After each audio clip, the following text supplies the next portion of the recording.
Hi guys, good morning, welcome back to my new story. तो guys, अच्छी story, emotional story मेरे दिमाग में आई। मैं कहा चल आप लोगों तक पहुंचा देता हूं।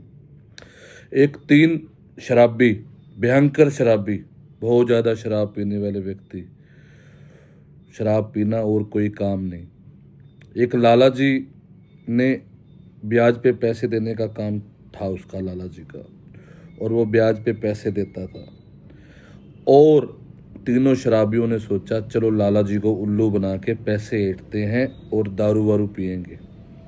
वो लाला जी के पास चले गए, बोले लाला जी हमें 1,000 रुपये की ज़रूरत है। तो लाला जी ने कहा कोई बात नहीं, 1,000 रुपये ले लो। तो लाला जी ने उन तीनों को 1,000 रुपये दे दिए। तो लाला जी के पास दो बही खाते थे, एक इस जन्म का और एक अगले जन्म का। तो लाला जी ने कहा पैसे कब दोगे, इस जन्म में दोगे या अगले जन्म में दोगे? वो तीनों बोले लाला जी हम हैं बहुत गरीब व्यक्ति, हमारा घर बार बड़ी मुश्किल से चलता है, इस जन्म में तो हम आपके पैसे दे नहीं पाएंगे, हम आपके पैसे अगले जन्म में चुका देंगे। तो लाला जी ने अगले जन्म वाले बही खाते में उनकी 1,000 रुपये की एंट्री कर दी। तो जब वो शराबी जाने लगे, बोले लाला जी ठीक है जी, राम राम। तो हंसते हुए खिलखिलाते हुए जा रहे थे कि हमने लाला जी को उल्लू बना दिया, 1,000 रुपये उनसे ऐंठ लिए। उन्होंने शराब पीनी शुरू कर दी। शराब पीते पीते पीते नशे में हो गए। वो बहुत दूर तक निकल गए, अपने घर से काफ़ी दूर तक निकल गए। तो वापसी जाने की उनका सिस्टम नहीं था, नशे इतने हो चुके थे, वो चल भी नहीं पा रहे थे। तो उन्होंने सोचा अब तो बहुत दूर निकल आए हैं, अब क्या करें। उनके जहाँ वो गए थे आसपास उनके दोस्त का मकान था। बोले आज अपने दोस्त के पास रुक जाते हैं, अब ज़्यादा नशे हैं, कल चलते हैं। तो उनके दोस्त के पास चले गए। दोस्त ने उसकी आओ भगत की, चाय पानी पिलाई, खाना वाना खिलाया। उन्होंने कहा आज रात को हम यहीं सोएंगे, हमारा घर काफ़ी दूर हो गया है, हमको आज यहाँ पे सोना पड़ेगा। तो उस घर के मालिक ने कहा कि आज हमारे मकान में तो सिर्फ एक ही कमरा है, तो मैं आपको घर तो सुला नहीं सकता, चलो भैंसों वाले नोरे में, डेयरी में, पशु में जहाँ रहते हैं तो वहाँ में हम आपको सुला देते हैं। तो उन्होंने चद्दर वद्दर लगा के वहाँ सोने का प्रबंध कर दिया। उनका उनका सोने का प्रबंध करते ही जब वो सोने लगे तो भैंस और बैल आपस में बातें कर रहे थे। भैंस बैल को बोली भाई मेरा इस सेठ से, इस मालिक से कर्जा आज ख़त्म हो चुका है, मैंने शाम का दूध दे दिया है, सुबह तक मेरी मुक्ति हो जाएगी, मेरा इसका जितना कर्जा था हिसाब, दूध के हिसाब से कर्जा आज का ख़त्म हो गया, मैंने आज का दूध शाम को दे दिया है और मेरी तो आज मुक्ति हो जाएगी। तो बैल ने कहा भैंस बहन मेरी तो मुक्ति अभी होना बड़ा मुश्किल है, मुझे तो कई दिन खेतों में काम करना पड़ेगा, क्योंकि मैंने इस मालिक के 100 रुपये देने हैं अभी अभी तो मुझे बहुत दिन खेतों में काम करना पड़ेगा। हाँ, एक हो सकता है इस गांव के राजा का एक हाथी है, उससे मैंने 100 रुपये का लेने हैं, वो मेरे से पिछले जन्म में नकद ले गया था, दे नहीं गया, इस जन्म में वो हाथी है। राजा ने घोषणा कर रखी है कि जो पशु मेरे हाथी को हराएगी, जो पशु मेरे हाथी को हराएगा उसको मैं इनाम तौर पे 100 रुपये दूंगा। लेकिन जैसे ही वो हाथी और बैल की बात हो रही थी, बोला वो हाथी मेरे से लड़ नहीं पाएगा क्योंकि मैंने उससे 100 रुपये लेने हैं, वो मेरे से लड़ नहीं पाएगा, कभी भी नहीं लड़ पाएगा, आंख चुराएगा, क्योंकि जिसने कर्जा देना होता है उसकी आंखें शर्म से नीचे झुक जाती हैं। ये बातें करते करते उनकी सुन रही थी शराबी, सो गए। सुबह उठे तो भैंस की मुक्ति मिली, वो और डर गए, वे पैसे कैसे चुकाने पड़ते हैं, कर्जा ले लो तो इस जन्म में भी चुकाने पड़ेंगे, दुखी रहेंगे, अगले जन्म में भी दुखी रहेंगे, कुत्ता बने, गधा बने, पता नहीं क्या क्या बन के हमको पिछले जन्म का कर्जा चुकाना पड़ेगा। सुबह वो मालिक चाय वगैरह लेके आया दोस्तों के लिए, तो देखा तो चाय, वो भैंस मरी पड़ी थी। बोला ये दोस्तों तुमने ये क्या किया, रात को ही तो सोए हो और अब मेरी भैंस मर गई। बोला एक काम कर, भैंस मर गई कोई बात नहीं, राजा जी ने घोषणा कर रखी है कि मेरे हाथी से जो पशु लड़ेगा जीत जाएगा उसको हम 100 रुपये का इनाम देंगे, तो क्यों ना तेरे बैल को तू हाथी से लड़वा दे। बोला पागल हो गए हो क्या, एक तो मेरी भैंस मर गई, अब बैल हाथी से थोड़ा ना लड़ सकता है, बैल और मर जाएगा, आप तो मेरी रोजी रोटी मारोगे, खेती में काम कौन करेगा, दूध कहाँ से देगा, भैंस पहले ही मर चुकी है। तो उन शराबियों ने कहा एक काम कर, तू लड़वा, अगर बैल भी मर जाता है तो इसके पैसे हमारे से ले लो। उन्होंने 100 रुपये उसको दे दिए, 50 रुपये की भैंस आ जाएगी, 50 का बैल आ जाएगा। अगर तेरा बैल जीत गया तो 100 रुपये इनाम के भी तू ही रखियो, हमको नहीं चाहिए। उनको समझ आ चुकी थी कि पैसा लेना आसान है, नहीं दोगे तो भुगतना पड़ता है। पता नहीं कैसे भुगतना पड़ा है। हरीशचंद्र को भी मरघट की रखवाली करनी पड़ गई थी, तो कुछ भी करना पड़ सकता है, वक्त बलवान है। तो उन्होंने चले गए वो राजा जी के पास। राजा जी के पास जाते ही बोला हमारा बैल लड़ेगा आपके हाथी से राजा जी।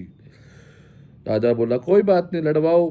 तो जैसे ही हाथी आया, बैल आया लड़ने सामने, तो हाथी ने हाथ जोड़ दिए, मैं तेरे पैसे 100 रुपये देने अगले जन्म में दे दूंगा, इस जन्म में मेरी कोई सुनवाई नहीं कर रहा, अभी मैं मेरे पास नहीं है, मैं दे दूंगा।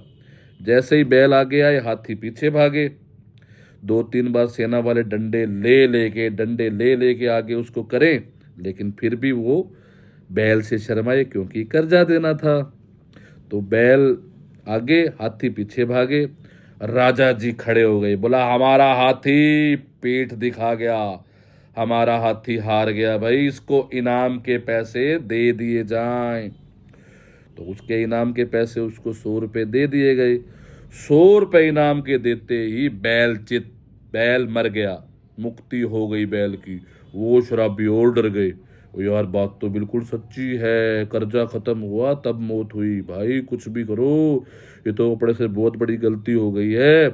वो भागे सेठ के पास गए, लाला जी के पास गए। बोला लाला जी हमसे बहुत बड़ी गलती हो गई है, हमको माफ़ करो। कुछ की तो हम शराब पी गए हैं, कुछ का हम खर्चा कर चुके हैं, ये 200-300 रुपये हमारे पास पड़े हैं, बाकी 700 रुपये का हमसे मेहनत करवाओ, मजदूरी करवाओ, बर्तन मंजवाओ, कुछ करो, लेकिन हमारा कर्जा ख़त्म करो, इस जन्म का इस जन्म में डाल लो, अगले जन्म पिछले जन्म वाला ख़त्म कर दो, ये हाथ जोड़ के विनती है आपसे।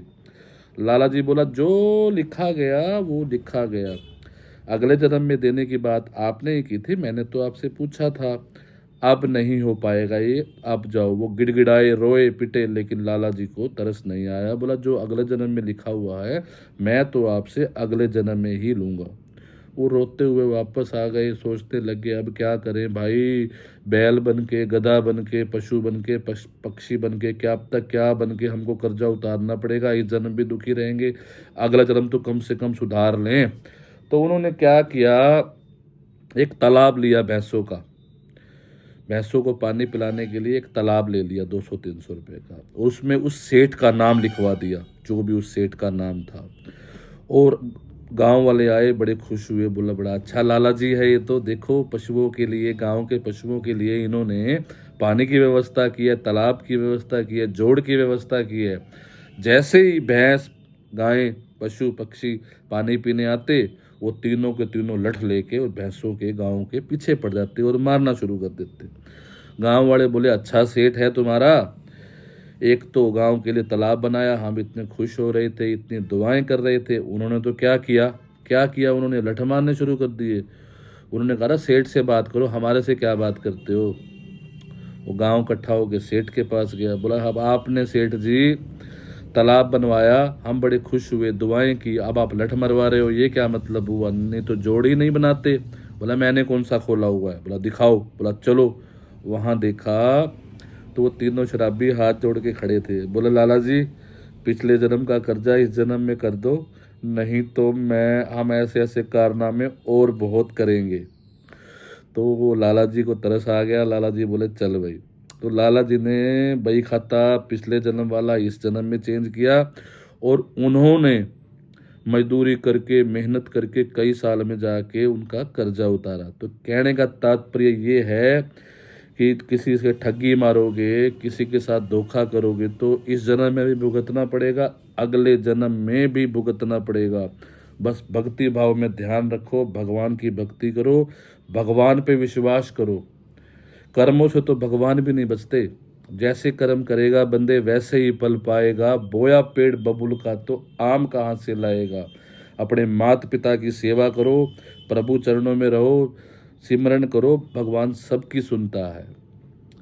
एक माँ के दो बेटे, एक ऊपर वाले फ्लैट में रहता था, एक नीचे वाले फ्लैट में रहता था।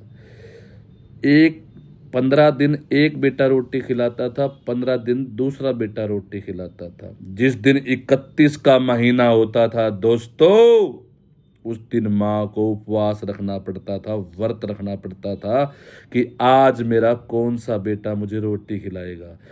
एक माँ बर्तन मांज के भी 5 बच्चों को पाल लेती है, 5 बच्चे मिलकर भी एक माँ को नहीं संभाल सकते।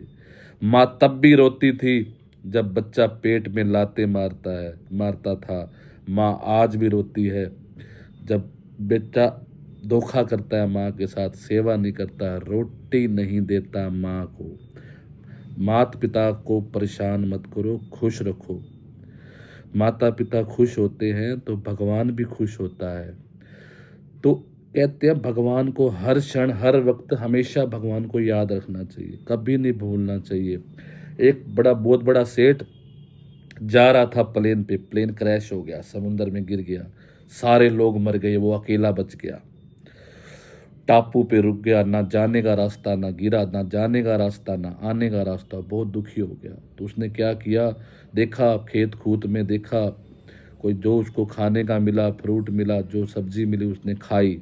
जाने का रास्ता तो था ही नहीं, उसको लगा भाई अब तो सारी उम्र यहीं रहना पड़ेगा। तो उसने एक झोपड़ी तैयार कर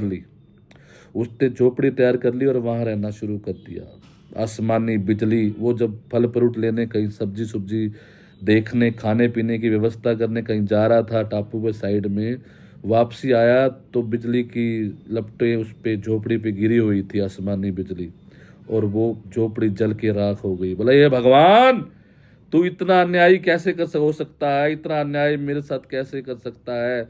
एक तो मेरा घर बार छुड़वा दिया, ऊपर से मैंने अब झोपड़ी की व्यवस्था की, कुछ खाने की व्यवस्था के लिए कहीं ना कहीं घूम रहा था मैं, और आपने मेरी झोपड़ी जला दी। कोई नहीं भगवान, चलो। वो फिर सो गया। सुबह उठा तो उसको एक हेलीकॉप्टर लेने आया। वो देख के बड़ा खुश हुआ, बोला आप लोगों को कैसे पता लगा कि मैं यहाँ हूँ। बोला ये धुआं धुआं दिख रहा था, झोपड़ी जल रही थी, आग की लपटें दिख रही थी, इससे हमें पता लग गया भाई कोई इंसान है वहाँ फंसा हुआ है, उसको ले आते हैं। तो देर हो जाती है, अंधेर नहीं होती। भगवान हर क्षण हर वक्त अपने भक्तों के साथ रहता है। तो भगवान की भक्ति करो, टेंशन लेने की जरूरत नहीं है। आपकी वजह से किसी की आंखों में आंसू नहीं आने चाहिए। हाँ, आंसू आए तो आपके लिए आए। माता पिता की सेवा करो। कहते हैं गरीबी उसको आ नहीं सकती, अमीरी उसकी जा नहीं सकती, वो तो सोया सोया भी जागे, जिसका सिर झुके माँ बाप के आगे। कहते हैं वृक्ष बूढ़ा ही सही, आंगन में रहने दो यारों, फल नहीं देगा कोई बात नहीं, छाया जरूर देगा। कहता है रहना भाइयों के साथ चाहे बैर ही क्यों ना हो, खाना माँ के हाथ का चाहे जहर ही क्यों ना हो। तो टेंशन नहीं लेने का। और हमारी कहानी आपको कैसी लगी प्लीज़ गाइस कमेंट में बताइएगा, और मेरे चैनल को सब्सक्राइब कीजिएगा, लाइक कीजिएगा, शेयर कीजिएगा, बेल आइकन दबाइएगा। ऐसी ऐसी स्टोरी बाबा जी की कृपा से मुझे ऐसी ऐसी स्टोरी मेरे दिमाग में है, बहुत सारी हैं, कभी सुनी भी नहीं होगी वो भी हैं, और नई रीड करते रहते हैं। मोटिवेशनल रील देखनी भी चाहिए, सुनानी भी चाहिए, और लोगों तक पहुंचानी भी चाहिए। बाय बाय, शब्बा खैर, शुभ रात्रि, खुश रहो, आबाद रहो, हंसी रहो, दिल्ली रहो या गाजियाबाद रहो।